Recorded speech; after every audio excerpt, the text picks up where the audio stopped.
Hi good morning friends, welcome to lucky போம் channel. இன்றைக்கி எடுத்த மினி விலாக் தான் பார்க்க போகிறோம். வாங்க வீடியோக்குள்ளே போகலாம். இன்றைக்கி தைப்பூசம், அதனால் முருகன் கோயிலுக்கு போகணுன்ட்டு நினச்சிட்டு இருந்தேன். அது இல்லாமல் தை மாதம் ஆனால் நாங்கள் கந்தாசிரமம் போவோம். அதுவும் இன்றைக்கே போயிட்டு வந்துடலாம் அப்படின்ட்டு பிளான் பண்ணி அதுக்காக ஏற்பாடு தான் பண்ணிகிட்ருந்தோம். அப்புறம் பொங்கல் வச்சு எடுத்துகிட்டு போவோம். வீட்டிலே பொங்கல் வச்சு எடுத்துகிட்டு அதில் இன்னொரு பிரசாதம் அரிசி, வெல்லம், எள், பொட்டுக்கடலை, தேங்காய் இதெல்லாம் கலந்து அது ஒரு பிரசாதம் எடுத்துகிட்டு போவோம். ஸோ 2 பிரசாதம் எடுத்துகிட்டு கிளம்பிட்டோம். அங்கே இருக்கக்கூடிய விநாயகரை பார்த்து கும்பிட்டுட்டு தான் மேலே ஏற ஆரம்பித்தோம். 2-3 வளைவு தான் இருக்கும். ஆனாலும் கொஞ்சம் எனக்கு பயமாக தான் இருந்தது. ஏன்னா நான் ஃபஸ்ட் டைம் நான் தனியாக போகிறேன். நானும் பாப்பாவும் மட்டும்தான் போகிறோம். ஃபஸ்ட் டைம் நாங்கள் தனியாக போகிறோம். இது வரைக்கும் நான் இந்த மாதிரி போனதில்லை. இந்த மாதிரி மலை மேலே ஏறினதும் இல்லை வண்டியில். இதுதான் ஃபஸ்ட் டைமு. எப்பயுமே என்னோடய ஹஸ்பண்ட் கூட தான் நான் போவேன். இந்த வாட்டி பாப்பாவும் நானும் மட்டும் போகலான் அப்படின்ட்டு பிளான் பண்ணி போயிட்டோம். எவ்வளோ கூட்டம், ரொம்ப கூட்டம். தைப்பூசம்ன்றதால நான் இவ்வளோ கூட்டம் இருக்குன்னு நினைக்கவே இல்லை.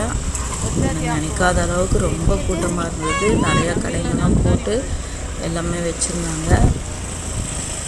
வண்டி பார்க் பண்ணிவிட்டு கீழே கன்னிமார் ஓடைக்கு போயிட்டோம். அங்கே இருக்கக்கூடிய சாமி அபிஷேகம் பண்ணிகிட்டு இருந்தாங்க. சாமி அபிஷேகம் முடிஞ்சோடனே பூஜை கொடுத்துட்டு நாங்கள் மேலே வந்துட்டோம். மேலே கந்தாசிரமம் அந்த உள்ள கோயிலுக்குள்ளே போனால் நிற்கிறதுக்கு கூட இடம் இல்லைங்க.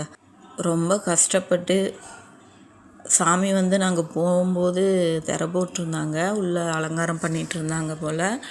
அப்புறம் நாங்கள் வெளியே கொஞ்ச நேரம் உக்காந்துட்டோம். உள்ளே ரொம்ப கூட்டம், ஒரு இடமே இல்லை. இந்த பக்கம் சாமிக்கிட்டே நிற்க முடியல, அந்த பக்கமும் நிற்க முடியல. அதனால் வெளியே அமைதியாக உக்காந்துட்டோம். அப்புறம் திரை ஓப்பன் பண்ண பின்னாடி போயிட்டு சாமி கும்பிட்டு வந்துட்டோம். ரொம்ப கூட்டம். அதனால் ரொம்ப நேரம்லாம் நிற்கலை. போனோடனே எல்லாத்தையும் வெளியே அனுப்பிகிட்டே இருந்தாங்க. அதனால் 2 சாமி நல்லா பார்த்துட்டு தைப்பூசத்தன்னைக்கு இன்றைக்கி கந்தாசிரமத்தில் முருகனை கும்பிட்டுட்டு வந்துட்டோம். அப்புறம் பார்த்திங்கன்னா அங்கே மங்கீஸ்லாம் நிறையா இருந்தது. நம்ம இலை போட்டு அங்கே பிரசாதம் வச்சு சாமிக்கு தேங்காய் உடைச்சி கும்பிட்றதுக்குள்ளே எடுத்துகிட்டு ஓடிடும். அப்புறம் இலை பிரசாதம் எல்லாம் கொடுத்துட்டோன்னா சாமியே எல்லாத்தையும் போட்டு அங்கே சாமிக்கு பூஜை பண்ணிடுவாங்க. ஓகே ஃப்ரெண்ட்ஸ், இன்னொரு வீடியோவில் பார்க்கலாம். பாய்.